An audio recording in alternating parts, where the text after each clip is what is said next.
আসসালামু আলাইকুম শেখ। ওয়ালাইকুম আসসালাম রহমতুল্লাহ বরকাত। জি বলেন।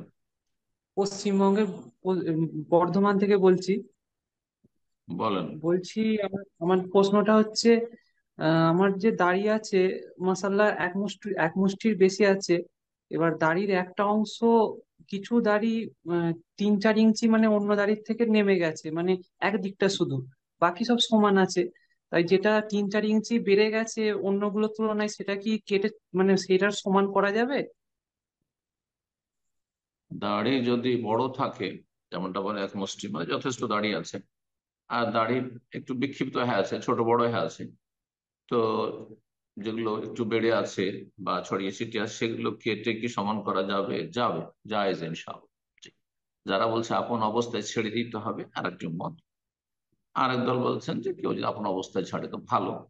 আর একটি মত হচ্ছে আলবানী রাহমাহুল্লাহ, যে না, এক মুষ্টির পরে কেটে নেওয়াটাই ভালো। সুতরাং আমরা মাঝামাঝিতে আছি, এক মুষ্টির পরে কেটে নেওয়াটা ভালো, আলবানির ফতুয়া তো নেই আমরা। আর যারা বলছেন না একবারে হাত লাগানো যাবে না, সে ফতুয়াতেও নেই, বড় শক্ত ফতুয়াতে। আমরা যেটা মধ্যম অধিকাংশ ওলামাদের ফতুয়া, যথেষ্ট বড় দাড়ি আছে, হ্যাঁ, শিয়া মার্কা দাড়ি নয়, হ্যাঁ, আজকাল মডার্ন যারা, হ্যাঁ, ইসলামিস্ট, তাদের দাড়ি নয়, বরং দাঁড়িয়ে আছে, এক মুষ্টি মোটামুটি আছে। ইবনে তাইমিয়া রাহিমাহুল্লাহ বলছেন এক মুষ্টির ক্ষেত্রে প্রায় ইজমা যে এক মুষ্টি রাখতে হবে, আর তারপরে অতিরিক্ত রাখলে ভালো।